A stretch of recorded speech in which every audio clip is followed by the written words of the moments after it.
신바람 사연 아파트. 오늘의 사연 시작하겠습니다. 안녕하세요.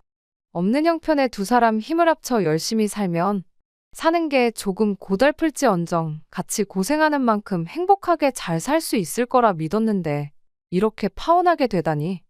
결혼 준비하면서 파혼하는 사람들이 그렇게 많다는데 그게 제 이야기일 줄은 한 번도 생각해 본 적 없었어요. 말씀드렸다시피 저희 집이나 예비 신랑 집이나 형편이 그렇게 넉넉한 편은 아니에요.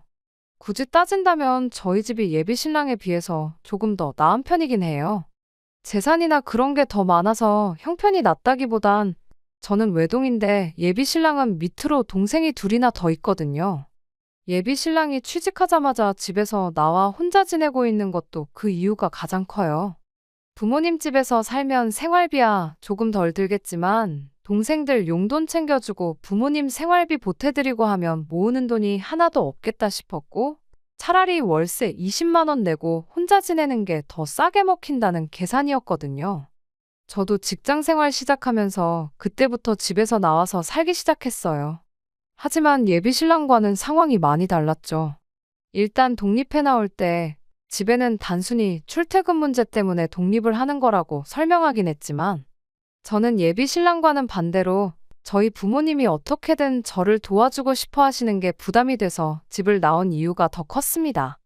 제가 직장이 생긴 만큼 부모님을 도와드려도 모자랄 판국에 괜히 저 때문에 안 먹어도 그만인 고기 반찬 끼니마다 하나씩 챙겨주시려고 하고 어떻게든 제가 월급을 받는 대로 고스란히 모을 수 있게 자꾸만 안 해도 되는 지출을 하려고 하시는 부모님이 반대로 부담이 돼서 집을 나온 이유가 더 컸어요. 20대 중후반, 많지 않은 나이로 결혼을 결심하게 된 게 서로 각자 다른 이유긴 했지만 어쨌든 집에서 나와 독립된 인생을 살고 싶었던 이유도 컸습니다.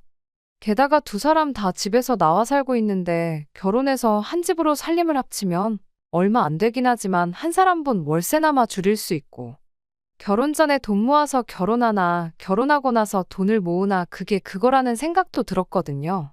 결혼하고 나서 돈을 모은다면 가정이 생긴 만큼 저희들도 더 아껴 쓰게 될 테고 양가 집에서도 결혼해서 살림 꾸리고 있는 자식들에게 경제적인 지원을 쉽게 기대하지 못할 테니까. 여러모로 결혼을 하루라도 일찍 하는 게 낫다는 판단이었습니다. 조금 이기적으로 보일지는 몰라도 일단 우리가 당장 돈 얼마 들이면서 생색내는 것보다 한 살이라도 어린 나이에 바짝 고생해서 하루라도 빨리 안정된 가정을 꾸리는 것이 당장 양가 집에 돈 얼마씩 도와주는 것보다 순서가 먼저다라고 생각을 했기 때문이에요. 그렇다 보니 결혼할 때 부모님 도움은 기대도 안 하고 있었습니다. 둘이 있는 돈 없는 돈 끌어모아 월세에 새들어 살지언정 부모님 도움 없이 두 사람 힘만으로 한번 잘 살아보자고 결혼을 준비하고 있었죠. 결혼을 이른 나이에 하기로 한 만큼 저희 주머니 사정이 넉넉한 편은 아니었습니다. 제가 모아놓은 돈이 2천에 일할 때 필요해서 구매한 중고차 한 대가 전부였어요. 예비 신랑은 현금으로만 3천을 가지고 있었고요. 그래도 이쪽 지역이 10평대 오래된 아파트를 전세로 잘 구하면 1억 정도면 들어갈 수 있는 그런 지역이다 보니 둘이서 합쳐 5천이 그렇게 쪼들린다는 느낌은 없었습니다. 대출 5천 받아서 이자 내는 거나 한 사람분 월세 내는 거나 거기서 거기니까 그렇게 월세 낸다는 심정으로 차곡차곡 돈을 모아서 조금씩 집을 넓혀나가면 된다고 생각했어요. 우리 부모님 세대가 그랬던 것처럼 한번 맨 땅에 헤딩 한번 해볼 생각이었습니다. 꿈도 그렇게 큰 편도 아니었어요. 월급 모아서 살 수 있는 집이 요즘 세상에 한계가 있잖아요. 그냥 나중에 아이 둘 낳고 내 가족이서 부족함 없이 살만한 그런 적당한 아파트 구하고 나면 그때부터는 돈 욕심 그만 부리고 그때부터 우리 두 사람 인생도 즐기고 아이들 키우면서 화목한 가정도 이루며 동시에 가족들도 챙기고 그럴 생각이었습니다. 결혼 날짜를 비수기로 잡으면 또 생각보다 많이 아낄 수 있었다 보니 결혼식 날짜 잡는 것도 서두를 게 없었죠. 그렇게 어떻게든 결혼 비용도 한 푼이나마 더 아낄 생각하면서 이리저리 백방으로 알아보면서 한참 결혼 준비를 하고 있었어요. 그렇게 한참 결혼 준비하면서 열심히 인생을 살아가던 중 어느 날 예비 시어머니하고 한번 같이 식사 자리를 갖게 된 적이 있었습니다. 예비 신랑도 그간 바빴던 건지 예비 시댁에 한 달 반, 거의 2달 가까이 발길을 못했던 것 같아 보였어요. 예비 시어머니가 예비 신랑한테 먼저 얼굴 까먹겠다는 말을 꺼내셨고, 예비 신랑도 예비 시어머니한테 요즘 통 바빠서 시간이 나질 않는다며 그간 어떻게 지내셨냐 안부 인사를 물었습니다. 그리고 그 질문에 예비 시어머니가 툭 던지듯 말 한마디를 꺼냈습니다. 이 모든 일의 시작이나 마찬가지인 말이었죠. 니들 결혼한다고 요즘 집 알아보러 다니느라 아주 피곤해 죽겠다고 그런 말을 꺼내왔으니까요. 생각도 못한 말에 저희 둘 다 깜짝 놀랐죠. 집안 형편 힘들다고 땡전 한 푼 받을 생각도 없었는데 난데없이 집을 알아보고 계신다니까 말이에요. 안 그래도 그때쯤 저희가 신혼집 하면 좋겠다고 이래저래 알아보던 아파트가 하나 있었는데 알아볼 필요도 없이 그 집을 해주시면 안 되겠냐 말할까 말까 엄청 고민을 했어요. 왜냐하면 예비 신랑이랑 제가 다니는 회사가 서로 위치가 다르다 보니까 신혼집을 구하는 데 있어서 위치가 중요한 고려사항 중 하나였거든요. 물론 제가 차가 있는 만큼 신혼집 위치가 어디든 간에 조금 유리한 편이기는 했지만 그래도 일할 때도 하루 종일 운전해서 다니는데 출퇴근 거리라도 조금 가까웠으면 싶은 욕심이 있었거든요. 그런데 예비 시어머니는 그런 부분은 하나도 모르는 상황일 테니까 집을 어디에 구해야 하는지는 생각도 못하고 계실 거 아니겠어요? 그래도 일단은 입 꾹 닫고 가만히 있었죠. 그런 거에 대해서 이야기를 꺼낸다면 그건 제가 아니라 아들인 예비 신랑이 물어보는 게 맞다고 생각했거든요. 하지만 예비 신랑은 그날 우리 신혼집에 대한 이야기를 꺼내지 않았어요. 그날 그 자리에서 집에 대한 이야기는 예비 시어머니가 집을 알아보느라 바쁘다고 꺼낸 그 말 한마디가 전부였지요. 그날 식사 마치고 집에 돌아가는 길에 예비 신랑한테 단도직입적으로 물어봤어요. 이왕 집을 해주신다는 거 우리가 알아보고 있는 그쪽 동네로 알아봐 주시면 안 되냐고 말씀드리는 게 어떻겠냐고요. 그런데 예비 신랑이 그건 좀 그렇다며 한 발 빼더군요. 예비 시어머니 예산이 얼마인지도 모르는데 너무 우리 요구사항을 먼저 말하는 게 좋아 보이지는 않는다면서요. 먼저 어머니가 집을 알아봐 오시면 그때 우리한테 해주려는 예산이 얼마나 되는지 그런 게 대충 감이 오지 않겠냐고. 우리 모아놓은 돈도 있고 대출도 받을 계획인데 그런 거 다 감안해서 예비 시어머니가 우리한테 해주려는 돈이 대략 얼마인지 감을 잡고 그때 가서 말을 꺼내도 늦지 않다는 거예요. 그때는 남자친구 말이 충분히 합리적이라고 생각해서 그렇게 하기로 했습니다. 뭐 저라고 당장 2천만 원 가진 게 전부인데 거기다 대고 감이 좋다 배가 좋다 하는 것보다 나중에 결혼했을 때 시어머니와의 관계나 그런 것까지 생각해보면 일단 당장 내 의견을 고집하지 않는 게 좋다는 생각이었거든요. 그리고 저는 그 길로 부모님 댁에 들러서 이 이야기를 전했어요. 저희 부모님께서는 집까지 해준다는데 딸 자식 시집 보내는 입장에 아무것도 안 해서 보낼 수는 없지 않냐며 그 주에 노후 자금으로 준비하고 계시던 적금에 보험도 몇 개 해지해서 현금 4천만 원을 만들어 주셨습니다. 예비 시댁에서 신혼집을 얼마짜리를 해줄지는 모르겠지만 그래도 부모님 돈 4천에 내 돈 2천. 차 한 대 이렇게 가져가면 그래도 26 나이치고 충분히 손 부끄럽지 않게 가져가는 거라 생각했어요. 그런데 또 이렇게 부모님 지원을 받고 나니까 여유가 생긴 만큼 욕심도 생기더라고요. 부모님이 돈을 해주신 만큼 제 돈에 남자친구 돈까지 합치면 거의 1억에 가까운 거금이 되었잖아요. 예비 시어머니가 집을 해준다고 한다 치면 암만 그래도 30평대 아파트를 턱하니 해줄 형편이 안 되는 거 뻔히 아는데 해주셔봐야 저랑 예비 신랑이 알아봤던 그 10평대 아파트 정도 해주시는 게 최대일 테고 그 10평 남짓한 집에 신혼살림으로 1억을 채우는 게 사실상 말도 안 되는 일이잖아요. 예비 신랑 돈은 따로라고 쳐도 앞으로 결혼식 하면 축의금 들어올 것도 있고 결혼 비용으로 나가는 돈도 이래저래 본전은 치게 될 텐데 그렇다고 당장에 1억이나 되는 큰 돈을 그냥 통장에 묶어두고 놀릴 수도 없는 노릇이기도 했고요. 그래서 그냥 예비 시어머니가 집을 알아봐 줄 때까지 기다리는 게 아니라 아싸리 예비 시댁에서 집으로 해주려던 돈에 우리 돈까지 전부 합쳐가지고 이참에 그냥 대출도 하나 받지 않고 적당한 아파트 하나를 매매하면 좋겠다 싶었습니다. 그렇게 하면 예비 신랑과 저희 인생 계획에 있어서 몇 년은 절약하고 들어가는 거나 마찬가지였거든요.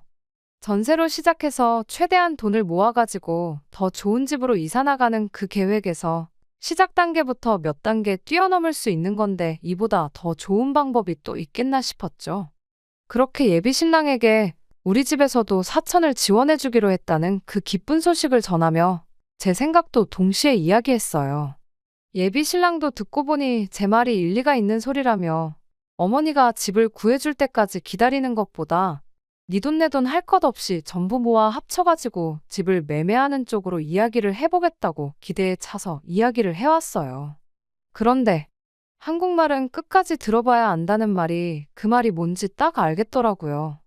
예비 시어머니가 꺼냈던 니들 결혼한다고 집을 알아보고 있다던 그 말이 전후 사정 생각 안 하고 맨 처음에 나온 니들 결혼이라는 그 말 한마디 때문에 저희가 착각을 했던 겁니다. 저희 결혼 때문에 집을 구하는 건 맞았지만 저희 살 집을 구해준다는 게 아니고 당신들 이사 나갈 집을 알아보고 있었던 거예요. 예비 신랑 밑으로 동생들이 지내기 좀 더 편한 곳으로 말이죠.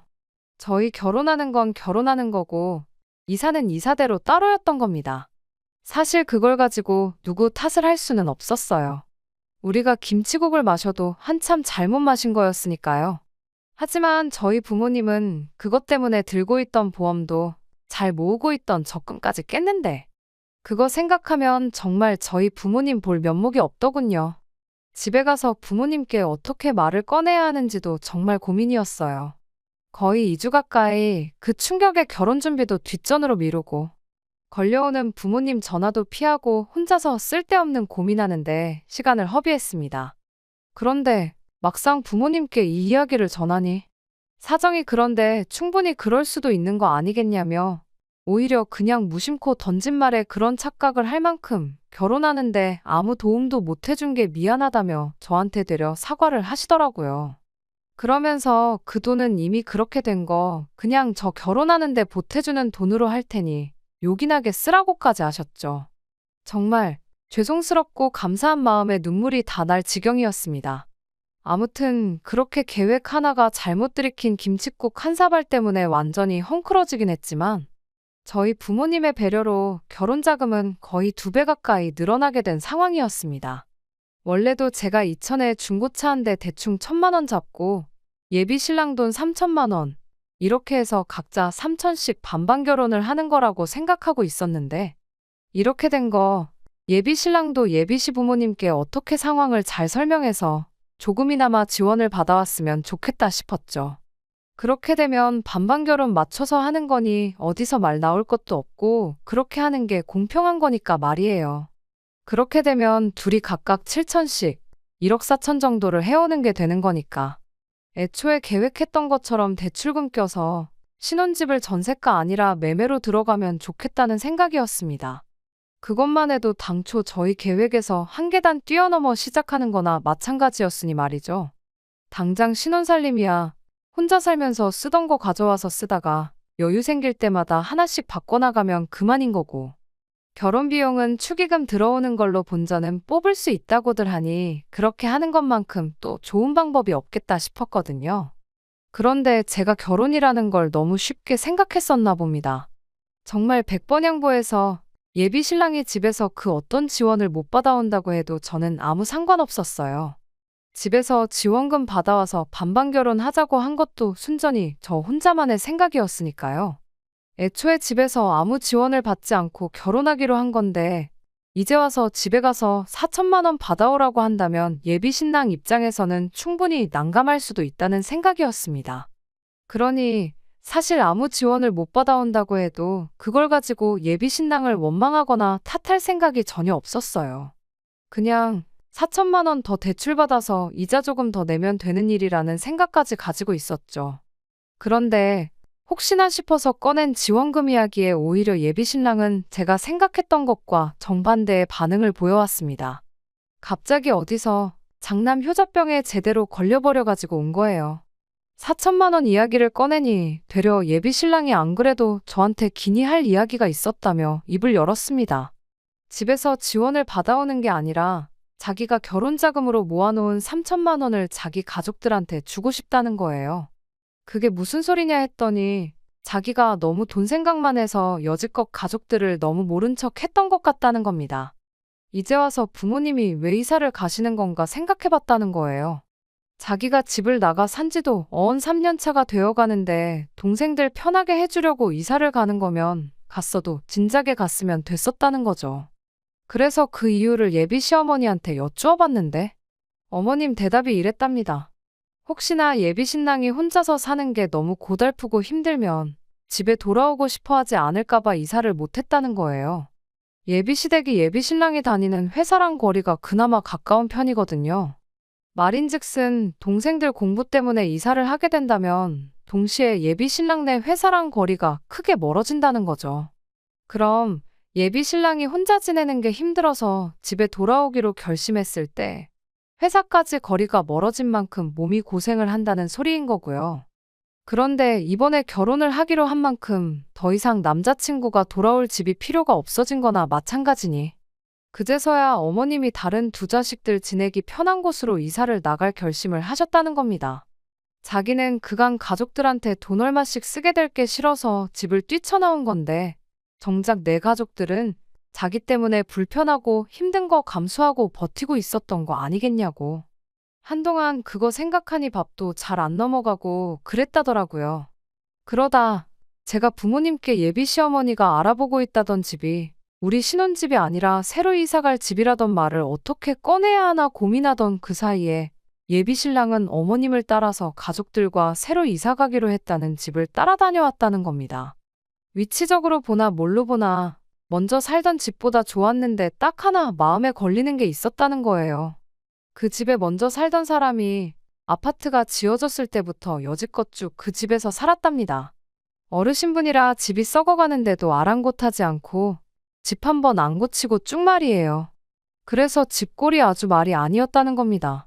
벽지 여기저기 가구가 놓여있던 자리 뒤쪽으로 곰팡이가 쓸어있고 샤시도 녹이 슬어서 썩어있다고 해도 무방할 정도로 말이에요. 그래서 생각한 게 얼마 못 모아놓은 자기 돈이나마 가족들한테 전부 주고 싶다는 겁니다. 그 돈으로 집 고쳐서 살라고 말이에요. 곰팡이 쓸어있는 부분은 벽지로 새로 덮는다고 나아지는 게 아니라더라고. 그게 또 건강에도 그렇게 안 좋다지 않냐면서 결혼하면서 마지막으로 가족들한테 큰 거 선물 하나 해주고 싶다는데 마음이야 이해가 가지만 어이가 없었어요. 우리가 일찍 결혼하기로 정했던 게 그만큼 빨리 가정을 꾸려서 우리 삶의 안정도 찾고 그걸 기반으로 가족들도 도와주기로 했고 그런 거잖아요. 그러니까 말인즉슨 마지막으로 도와주자는 게 아니라 시작부터 있는 돈 다 퍼주고 시작하겠다는 소리나 마찬가지였죠. 여지껏 가족들한테 땡전 한 푼 주기 싫다고 독립해 나와서 살았으면서 이제 와서 그게 후회된다고 얼마 안 되는 돈이나마 전 재산을 퍼주겠다고 하니 어이가 없었죠. 예비 신랑한테 나라고 우리 부모님 안 도와주고 싶겠냐고. 일단 우리가 먼저 자리를 잡는 게 우선이고 도와드리는 건 그 다음이 되는 거 알고 있지 않느냐고 했더니 그 말에 한다는 소리가 글쎄. 제가 부모님한테 받아온 돈 4천을 안 쓰고 돌려드리면 똑같아지는 거 아니냐입니다. 그게 무슨 어린 반푼어치도 없는 소리냐 했죠. 그랬더니 예비 신랑이 이해가 안 되냐면서 그 돈을 돌려드리면 저희 부모님한테는 여유자금이 4천이나 생기는 거 아니냐고. 자기가 가족들한테 자기 돈 해주는 거랑 따지고 보면 똑같은 거 아니냐는 거예요. 어이가 없어서 너는 계산을 할 줄 모르는 거냐 아니면 네 편한 대로 계산을 하고 있는 거냐 한마디 따졌습니다. 애초에 없던 돈이 생긴 건데 나는 0이 되는 거고 너는 마이너스가 되는 건데 그게 어떻게 똑같을 수가 있냐고 계산 똑바로 하고 떠들라고 했죠. 멍청이가 아니고서야 계산을 그렇게 할 리가 없을 텐데 예비 신랑도 그걸 상정 못했다고 생각하지는 않습니다. 그냥 이제 와서 가족들한테 어떻게 퍼주고 싶으니 말도 안 되는 억지를 부리는 거라고 생각했어요. 아니나 다를까 예비 신랑이 입에 거품을 물면서 저한테 따지고 들더라고요. 어차피 그 돈 없이도 하기로 했던 결혼인데 이제 와서 그게 뭐가 중요하냐고요. 세상에 돈 3천씩 들고 결혼하는 사람들이 어디 있냐고. 자기 3천이 있으나 없으나 그렇게 큰 차이는 없다는 겁니다. 당초 계획이 전세 대출 받아서 1억짜리 집에 들어갈 계획 아니었냐고. 5천을 대출받나 1억을 대출받나 이자 내는 거 계산해보면 그렇게 큰 차이가 나는 것도 아니랍니다. 그러니 정모하면 부모님 돈도 돌려드리고 저도 제 모은 돈까지 부모님한테 드리라고. 그리고 아예 돈 빵원으로 한번 시작해보자면서 끝까지 자기 돈은 가족들을 위해 써야만 하겠다네요. 이날이 때껏 가족들한테 땡전 한 푼 해주는 게 아깝다고, 혼자 지내는 월세에 생활비까지 부담해가며 혼자 쓰고 싶은 대로 펑펑 쓸 때는 언제고, 이제 와서 갑자기 장남 효자병이 걸려서 가족들한테 퍼주지 못해 안달이냐고. 그렇게 가족들 생각에 눈물이 앞을 가리면 그냥 맨몸으로 결혼하는 게 아니고 지금부터라도 가족들 뒷바라지 하면서 살라고 결혼도 없었던 일로 하자고 한마디 해줬습니다. 그런 제 말에 예비 신랑은 눈 하나 깜짝 안 하고 그러자고 되려 큰 소리를 치더군요. 결혼 준비만 거의 반년을 넘게 하고 있었는데 그 기간이 무색하게 파혼하고 끝내버리는데 단 하루밖에 걸리지 않았습니다.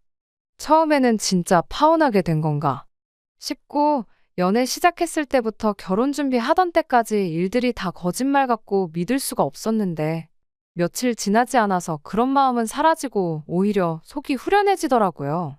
시작부터 이 모양인데 앞으로 봐야 할 더러운 꼴 생각해보면 차라리 이렇게 된 게 나중 가서 같은 이유로 이혼하는 것보다 100번 나은 게 아닌가 싶었거든요.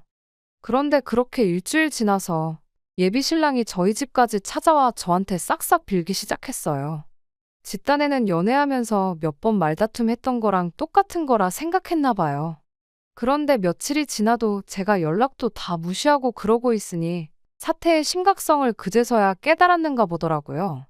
그날 사과를 했어도 모자랄 판에 이젠 파혼으로 협박까지 하려는 사람인 걸 알았는데 이런 사람과 결혼할 이유가 하나도 없다 싶었어요. 그렇게 예비 신랑한테 구질구질하게 집까지 찾아오지 말라고 가서 가족들 뒷바라지나 실컷 해주라고 속 시원하게 한마디 해주고 얼굴에 소금까지 뿌려줬어요. 재수 온 붙는다고 얼른 꺼지라고요. 26 나이로 부모님 신세지기 싫다고, 걱정 끼쳐드리기 싫다고 뭐 하나 가진 거 없는 상태에서 결혼하려고 했던 게 참 후회가 됩니다. 오히려 그것 때문에 부모님이 제 걱정만 실컷 하게 만든 격이니 말이에요. 옛날이면 진작에 결혼해서 벌써 애도 있을 나이긴 하지만 지금은 그렇게 많은 나이도 아니잖아요. 어린 나이로 이혼녀 딱지 달고 사는 것보다야 이렇게 파혼해서 인생의 두 번째 기회를 얻은 게 오히려 다행이다 싶습니다. 늦은 나이도 아닌데 천천히 제 능력 쌓아가고 좀 더 준비해서 그 인간보다 좀 더 제대로 된 동반자를 찾으려고요. 예비 신랑은 끝내 자존심 지키려고 했던 건지 여태 모은 돈으로 끝내 가족들 새로 이사간 집 리모델링을 해줬는가 보더라고요. 아들이 파혼까지 해가며 고쳐준 집인데 아무쪼록 가족들이 알콩달콩 그 집에서 행복하게 지냈으면 좋겠습니다. 끝까지 들어주셔서 감사합니다. 오늘의 사연은 여기까지입니다. 구독과 좋아요, 알람 설정 부탁드리고 더 좋은 사연으로 다시 찾아뵙겠습니다. 감사합니다.